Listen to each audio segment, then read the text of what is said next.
And she says it's something she tries to do every 30 days or so. And in that reading, once, she comes across a sentence in a Camus story, and that sentence reads, "A woman passed holding a yellow scarf over her head." Mary ponders this woman and her mission and her yellow scarf, and remarks that this lady never again appears in the story. Mary then imaginatively creates an errand for this woman. The woman with the yellow scarf carries the tip of a forefinger wrapped in a bit of yellow fur inside a white leather ring box. The tip of that finger just so happens to be Mary Ruefle's fingertip. Mary has used that fingertip to follow words. Words that seem to be always walking alone at night, even in broad daylight. They were walking alone at night. So I think we are extremely fortunate that Mary is awake and astute enough at night to follow and to collect these words, to give them safe and everlasting havens in her poetry, prose, and art. In her book, Madness, Rack, and Honey, she writes about the words of poetry and reveals that poetry is never encoded. It is never a covert operation whose information is ciphered and must be deciphered. She writes about the etymology of words, and she writes about the delight of looking up words in a dictionary. Students, are you listening? A poet uses a dictionary.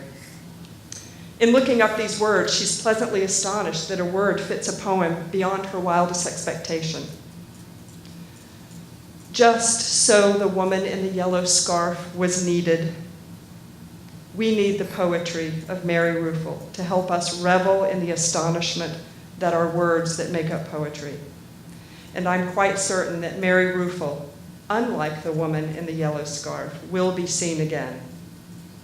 So before I bring her to the podium, I must thank her for sharing her artistry, thank her for sharing her writing, thank her for her generosity with our students through the Broadside Project and through a lengthy interview she gave our students for the student newspaper, through her lending of a beautiful poem to our window seat, the art and literary magazine of the high school, and I thank her for being here tonight. Our lives are enriched by her words, her wit, and her wisdom. So tonight I am truly honored to both introduce Mary Ruefle and to award her the 14th Annual Robert Creeley Award for Poetry. Please give her a warm, congratulatory welcome.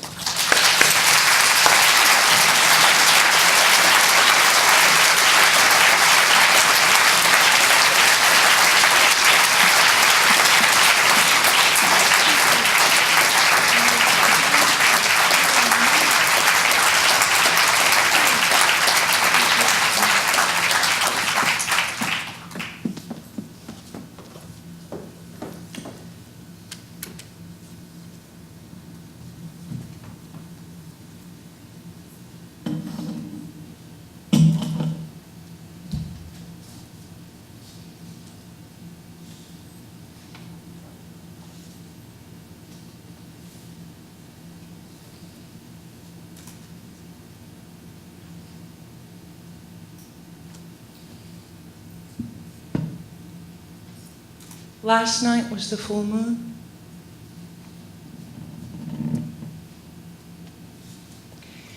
I'd like to begin with a poem by Mr. Creeley. It's called The Moon. Earlier in the evening, the moon was clear to the east over the snow of the yard and fields, a lovely, bright clarity and perfect roundness, isolate, riding, as they say, the black sky. Then we went about our businesses of the evening, eating supper, talking, watching television, then going to bed, making love, and then to sleep.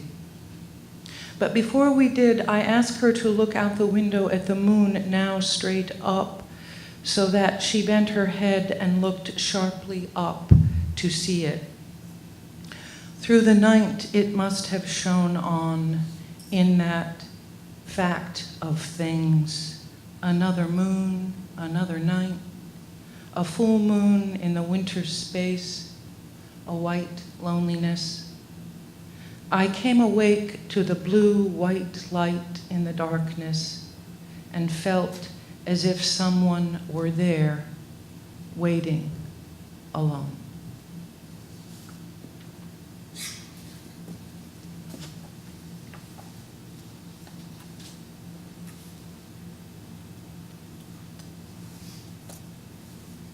Argot. The moon passes her 20th night. Month after month, she dies so young. What are the trout thinking? At dawn on the 13th, I am lost in the great expanse of tiny thoughts. When I say trout, I mean you.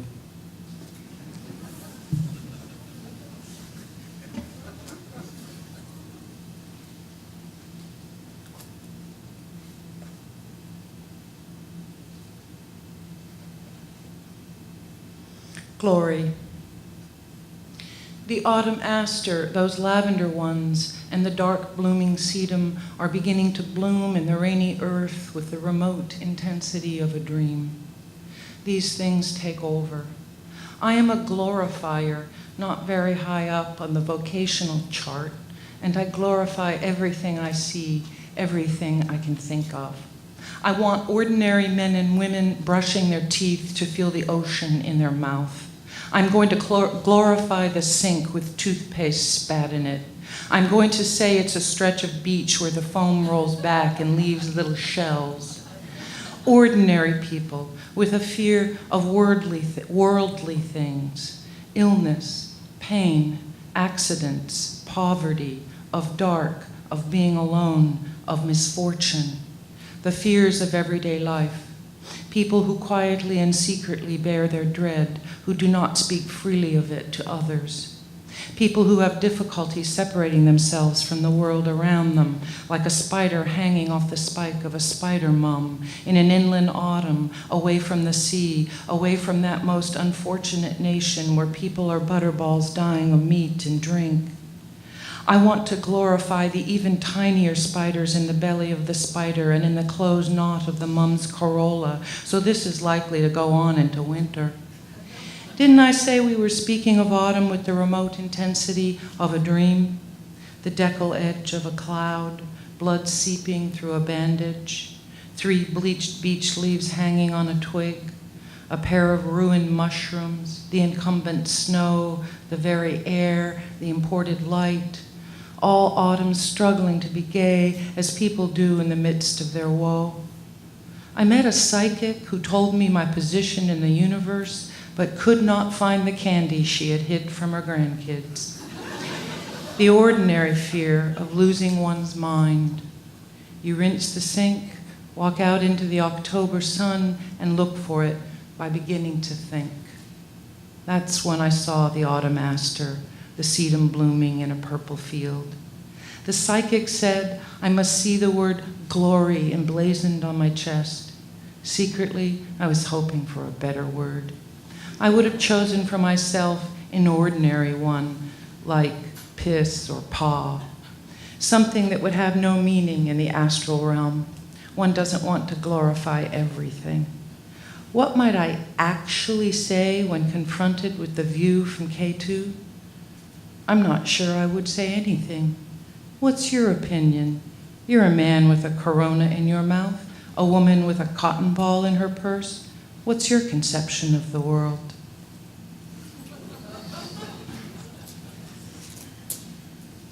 Tilapia. When I wrote this poem, no one knew what tilapia was. That's how old it is. I walk into the restaurant, a genetic legacy. I feel like eating a little fish fried to death with a sprig of parsley over one eye. You have to engage your dinner in its own mortality. At the same time, you must order what you want.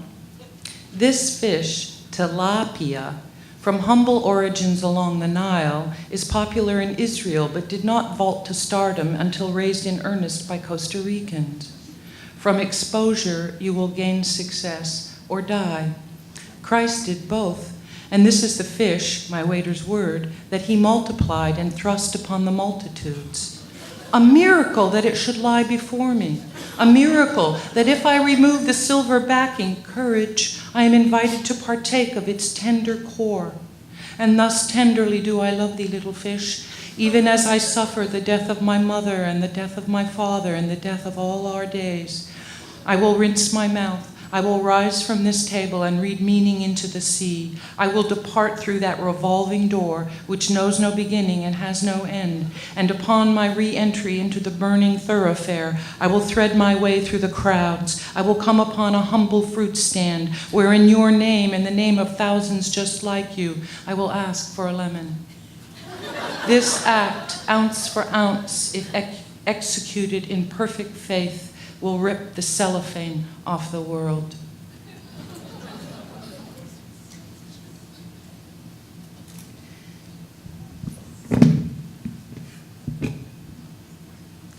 The passing of time.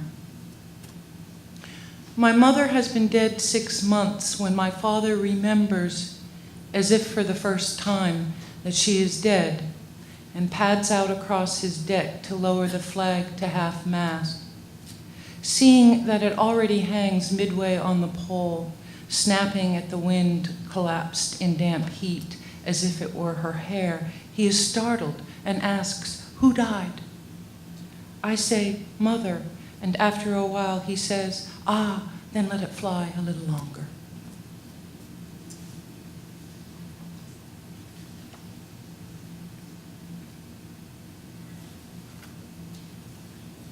My timid eternity. I am thinking how lonesome it will be in heaven with only George Washington and me there. I suppose we will recite the Beatitudes and wonder when they are coming. The meek, the merciful, the peacemakers, those who are pure in heart. Roasting marshmallows in the evening, I will broach the subject of lies.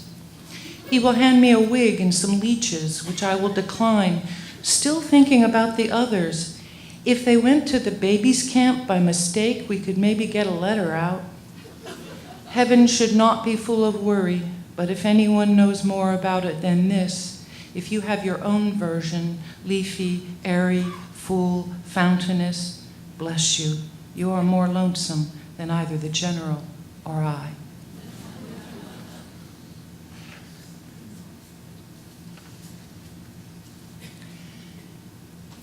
After a rain.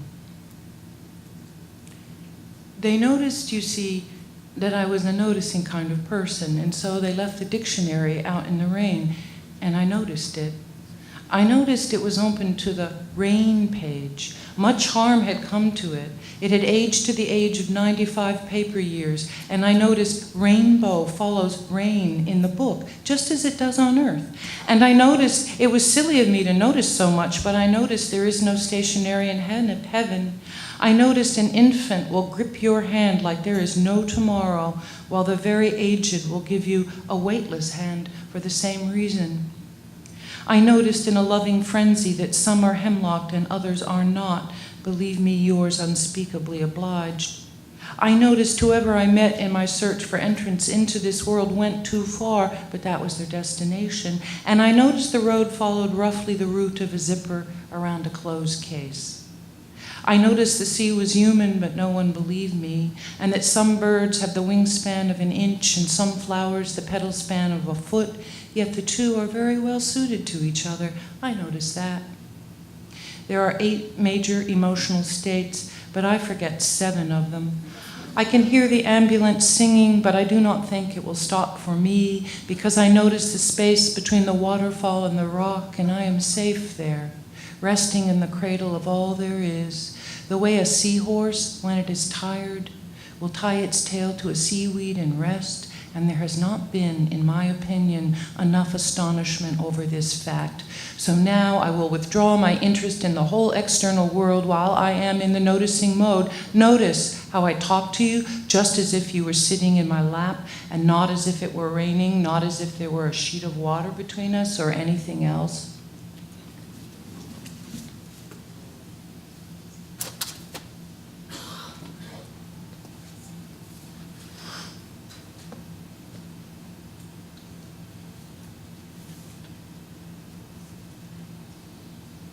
Provenance.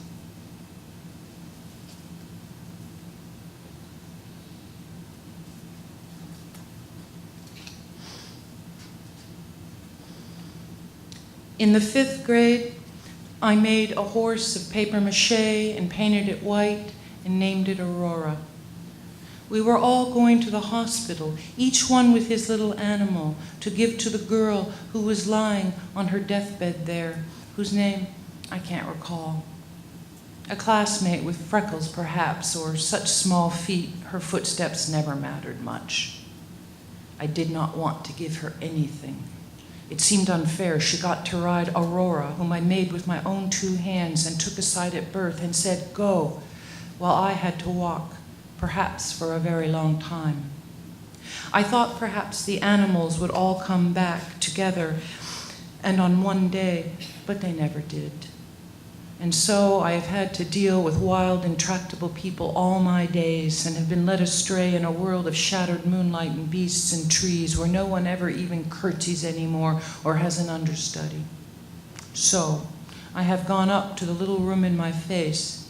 I am making something out of a jar of freckles and a jar of glue. I hated childhood. I hate adulthood. And I love being alive.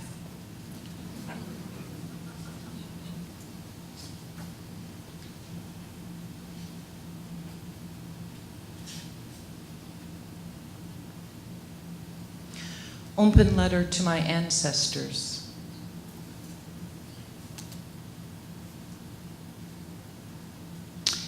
Sometimes I walk around the house wearing a green clay mask. It's supposed to be for my skin, but I don't care about that. I wear it in honor of you. I am so sadly far away from you. I secretly hope someone rings the doorbell so they cannot recognize me. Surprise! I am seasick. On my long voyage, I've left everything behind except this valise, which I protect with my body and God's love, because I believe in the day I will board a bus with a bag of potatoes in my right hand, worth more than the valise and everything in it. Thank you for that. These smoked chops are incredible. You have to look at it as one person with a very long life. It's better that way. Blood, tears, violence, hate, ashes, everything, the mad blue terror of dying, of having to learn another language. Perdurabo. It all works out in time. There is no end.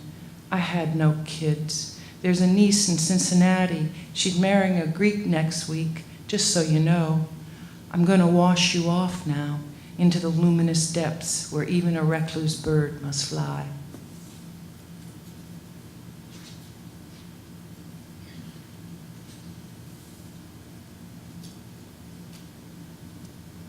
Sawdust. Long before Mickey Mouse, long before his creators added gloves to his hands so his hands wouldn't terrify us, long before today's afternoon when I was trying to take a nail out of the wall and it wouldn't stop coming, so I screamed, "How much more of you can there be?" Jesus was a kid playing with a bent nail in his father's shop when a small amount of fascinating blood started coming out of his thumb. So he turned to his dog, a puppy really, and offered the thumb to be licked, without a word from anyone, just like that, not one adult around to start screaming.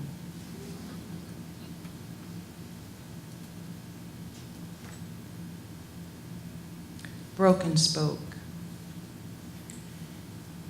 You grow old, You love everybody. You forgive everyone. You think we are all leaves dragged along by a wheel. Then comes a splendid spotted yellow one. Ah, distinction. And in that moment, you are dragged under.